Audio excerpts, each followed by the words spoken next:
What's going on, everyone? Lombard here with Truck Parking Club. I'm here with one of our property members, Mr. Jesse Solis. Jesse. Tell us a little bit about your property that we're at right now. We're located in an excellent location. Okay, we're in between 35 and 183 in Creedmoor, Texas, off at 1625. You've got the toll road. Again, you got 35 and 183 really close to us. Minutes. Yeah, absolutely. How many trucks can fit here? Oh, easily 12 to 14 trucks. Yeah, good space. And you're looks like you're right across the street from that fuel station. You get some traffic in from the trucks across the street. Absolutely, absolutely.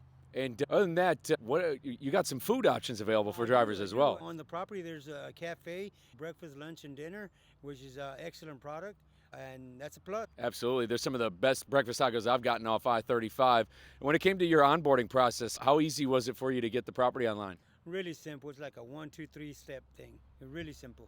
Awesome, guys. Hey, you heard it right here first. Creedmoor, Texas, right off I-35 and the toll road. You can go to truckparkingclub.com today. Book now. And if you got property, you can go to truckparkingclub.com and you can join this property member, Jesse, right here. You're missing out.